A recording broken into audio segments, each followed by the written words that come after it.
नमस्कार श्रोते हो, दीपक रेगे कथाकथन चॅनलवर तुम्हा सगळ्यांचं मनापासून स्वागत.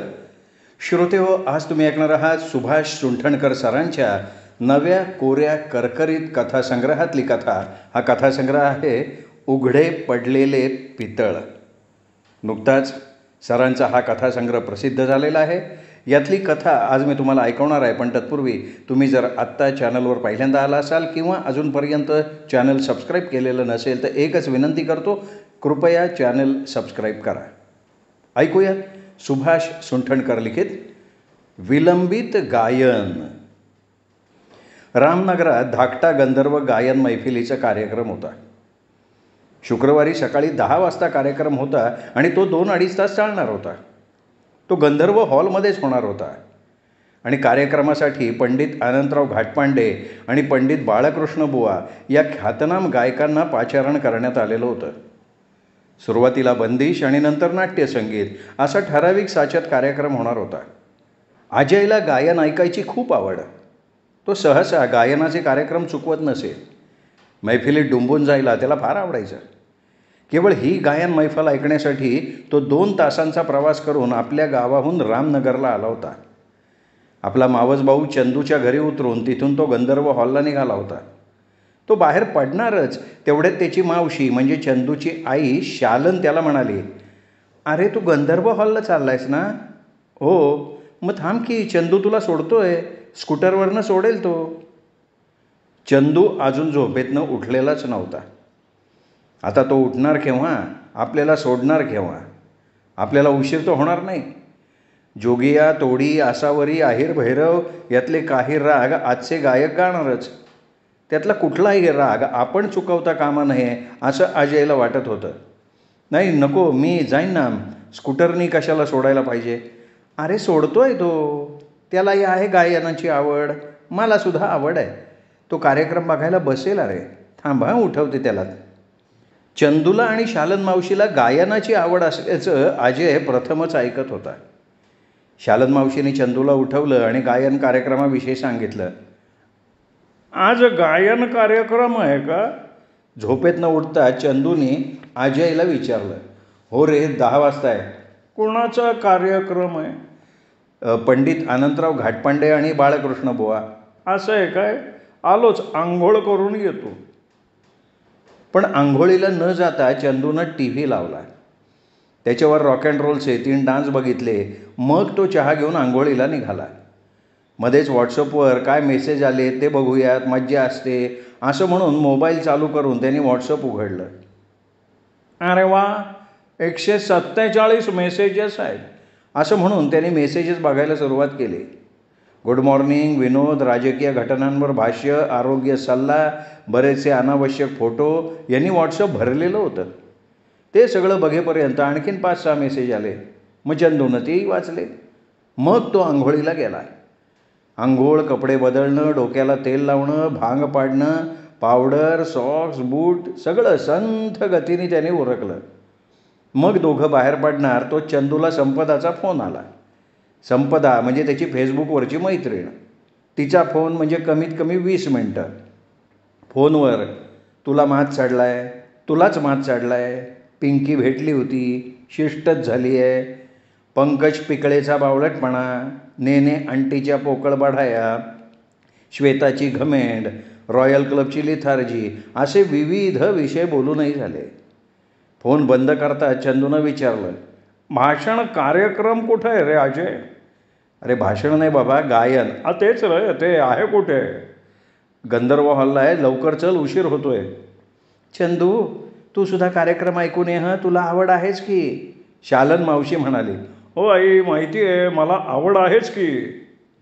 "परवाच तो एका गायन कार्यक्रमाला गेला होता रे." मावशी म्हणाली. शालन मावशीनं ज्याला परवाच म्हटलं ना, त्याला 6 वर्ष होऊन गेली होती. "हो का? कुठल्या कार्यक्रमाला गेला होतास?" "रजनीकांत गारेलाल नाईट ऑर्केस्ट्राचा कार्यक्रम होता, एकदम मस्त होता." रजनीकांत गारेलाल नाईट हा उडत्या चालीचा सिनेमा गाण्यांचा कार्यक्रम होता. फास्ट हिंदी गाणी, काही इंग्रजी गाणी, काही नॉनस्टॉप फास्ट गाणी, भारदस्त निवेदन, अधूनमधून फालतू पाचकळ विनोद, कर्णकर्कश संगीत असा हा ऑर्केस्ट्रा. त्याला फक्त शाळा कॉलेजची मुलं गर्दी करायची. चंदूला गायनाची चांगलीच आवड आहे हो, शालन मावशी म्हणाली. मध्ये चंदू म्हणाला, माझा एक मित्र आहे हणमंता हिंडलगेकर म्हणून, तो चांगला गातो बरं का. या धाकटा गंधर्व गायन स्पर्धेत त्याला कसं काय गायनाला आमंत्रण दिलं नाही कोण जाणे. त्याचं गायन ठेवायला पाहिजे होतं. अजय गोंधळला. धाकटा गंधर्व गायन मैफिलीला चंदू गायन स्पर्धा म्हणत होता. गेल्या 20 वर्षात अजयने बऱ्याच जुन्या, नव्या आणि नवोदित गायकांची नावं आणि त्यांची गाणी ऐकलेली होती.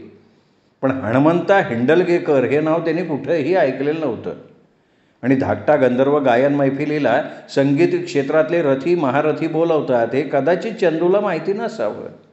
पण तो वाद घालत बसला नाही. पटकन म्हणाला, आपण निघूयात रे. निघूयाच आता, जरा थांब.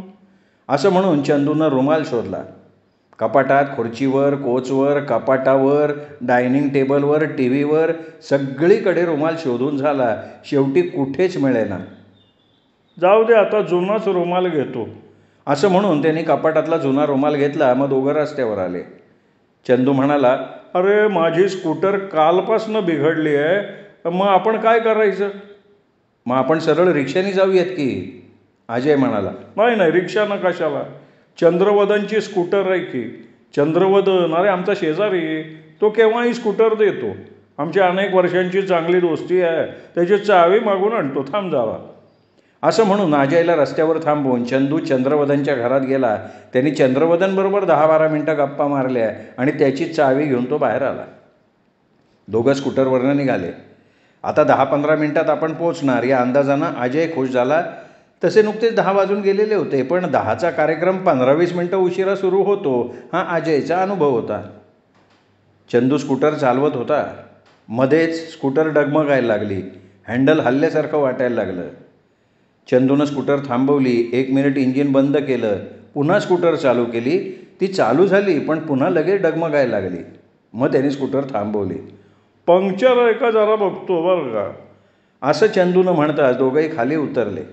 चंदूनं नीट बघितलं आणि म्हणाला, अरे बापरे, मागचं चाक पंक्चर आहे की.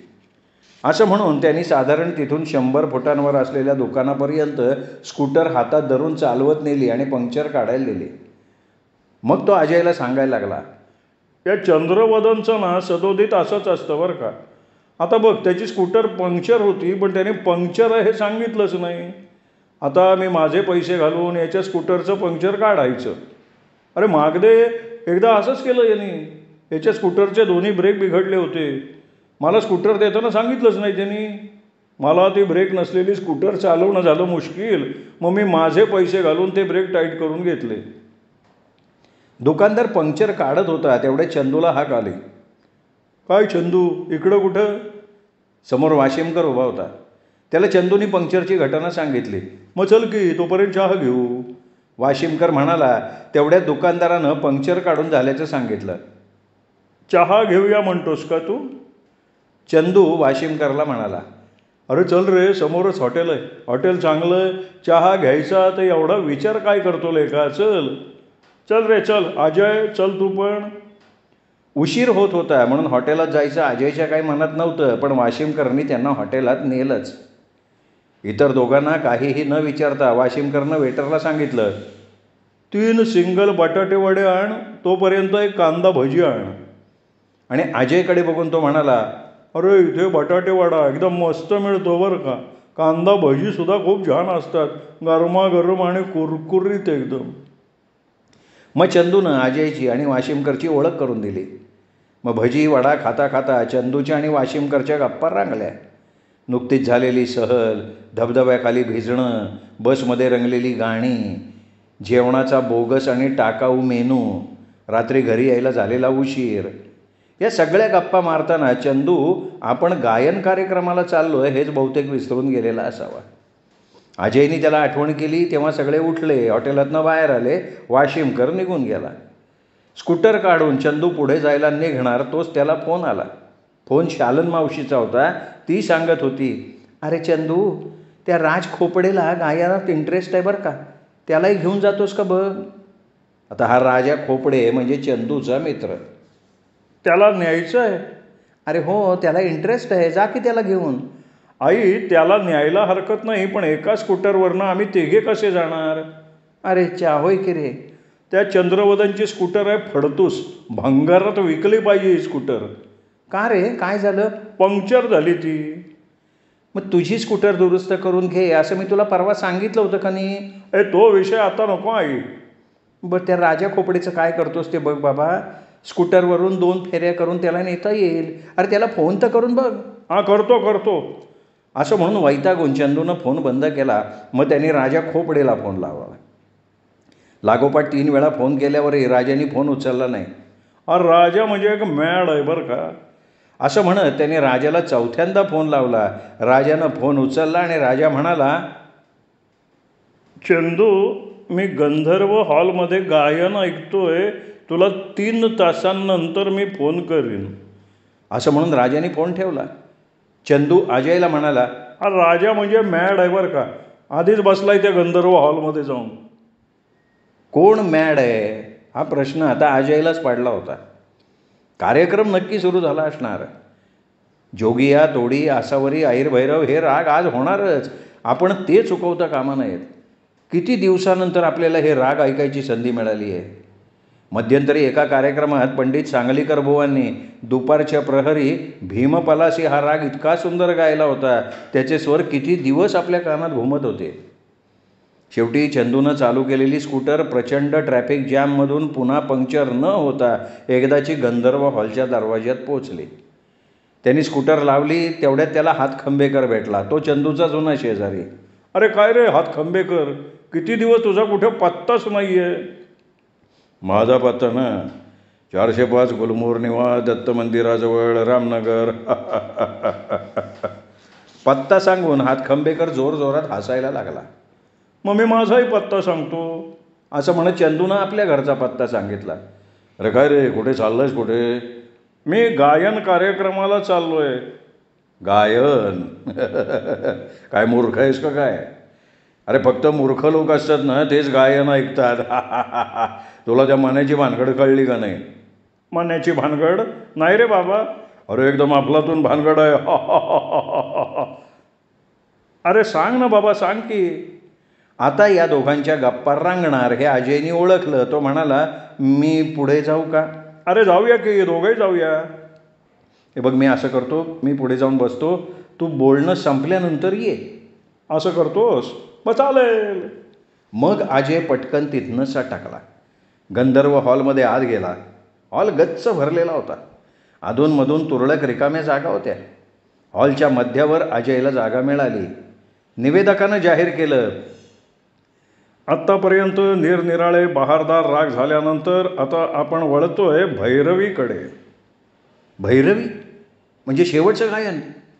आपल्याला यायला फारच उशीर झाला हे अजयच्या लक्षात आलं. त्याला चंदूचा राग आला. कार्यक्रम वेळेत सुरू झाला का हो?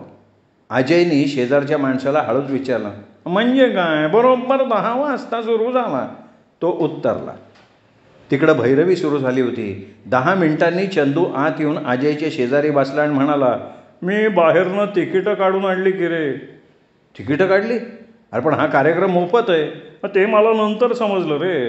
मी तिकीटं काढली आणि बघतो तर काय रे, ती तिकीटं प्रदर्शनाची होती. वरच्या मजल्यावर आहे प्रदर्शन. 50 रुपयाला 2 तिकीटं. गायनाला तिकीट ठेवलं असतं तर 2 तिकिटांना कमीत कमी 600 पडले असते हे अजयला जाणवलं. तू आता भैरवी ऐक रे. भैरवी म्हणजे काय? गायनाचा प्रकार आहे रे. मग अजय गायन ऐकायला लागला. चंदूही ऐकायला लागला.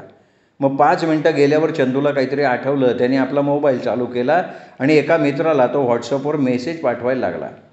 मित्राची उत्तरं आलेली बघून तो हसत बसला. अहो, तुमचा मोबाईल जरा बंद ठेवा हो, आम्हाला त्रास होतो आहे त्याचा. पलीकडनं कोणीतरी चंदूला बोललं. चंदूनं मोबाईल बंद केला. मग तो गायन ऐकायला लागला. 5 मिनटं गेल्यावर तो हळूच अजयच्या कानात म्हणाला, स्टेजवर हनुमंता हिंडलगेकर कुठं दिसत नाही रे. चांगला गातो तो. त्याला कसं काही नाही बोलवलं कोणास ठाऊक. हां. अजय गायन ऐकत होता. तो आत्ता सॉन्ग म्हणतोय तो कोण आहे रे? अरे तेच आहेत ते बाळकृष्ण बुवा. बरं, ते डाव्या बाजूला बसले ते भुजंगराव पाटील बरं का, माजी नगराध्यक्ष, वसुंधराच्या चुलत बहिणीचे दीर आहेत ते. बरोबर. मग 5 मिनटं चंदूनं शांतपणे गायन ऐकलं. मग मोबाईल चालू करून 1 मिनिटात बंद केला. मग तो अजयला आलोच 5 मिनिटात असं म्हणाला. मधल्या पॅसेजमधनं बाहेर गेला. बाहेर खाद्यपदार्थांचे काही स्टॉल्स होते. वडापाव, कांदा भजी, मिरची भजी, भेळपुरी, कचोरी, ढोकळा वगैरे वगैरे. ते सगळे स्टॉल चंदूनं बघितले. मग त्याने 5-6 कचोरे विकत घेतल्या. त्या प्लॅस्टिक कागदात बांधून घेतल्या आणि तो परत हॉलमध्ये आला. अजयच्या बाजूला बसला. आजूबाजूचे लोक आता वैतागलेल्या चेहऱ्यानं चंदूकडं बघायला लागले.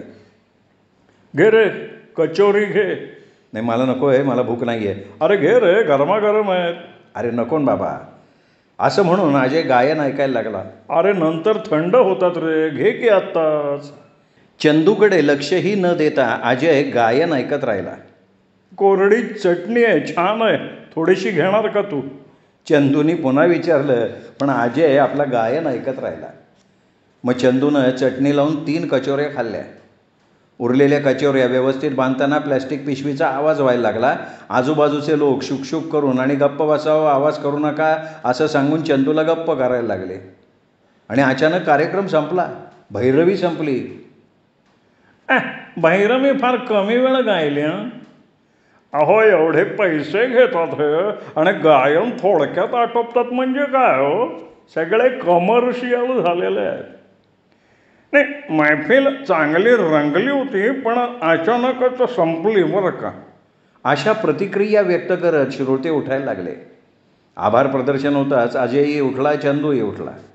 आता अजयनं निश्चय केला, पुढे केव्हाही इथे रामनगरला गायन मैफिलीला यायचं असेल तर आपल्या गावाहून आल्यानंतर रामनगर बसस्टँडला उतरायचं आणि तिथून आपण एकटेच सरळ गंधर्व हॉलवर यायचं. गायन मैफल ऐकायची, तिचा आनंद मनसोक्त लुटायचा. श्रोते हो, दीपक रेगे कथाकथन चॅनलवर तुम्ही ऐकत होतात सुभाष सुंटणकर लिखित कथा विलंबित गायन. कथा कशी वाटली हे कमेंट करून कळवा. या कथेचा व्हिडिओ लाईक करा. ही कथा मित्रपरिवारात, नातेवाईकात, सोशल मीडियावर शेअर करायला काहीच हरकत नाही. ही कथा सर्वदूर पोहोचवा आणि तुमच्या मित्रांना, नातेवाईकांना दीपक रेगे कथाकथन चॅनल सबस्क्राईब करायची माझ्या वतीनं विनंती करा. आत्ता वरती जो माझा फोटो दिसतोय त्या फोटोला क्लिक केल्यावर चॅनल सबस्क्राईब करता येतं हे लक्षात घ्या. भेटत राहूयात दीपक रेगे कथाकथन चॅनलवर.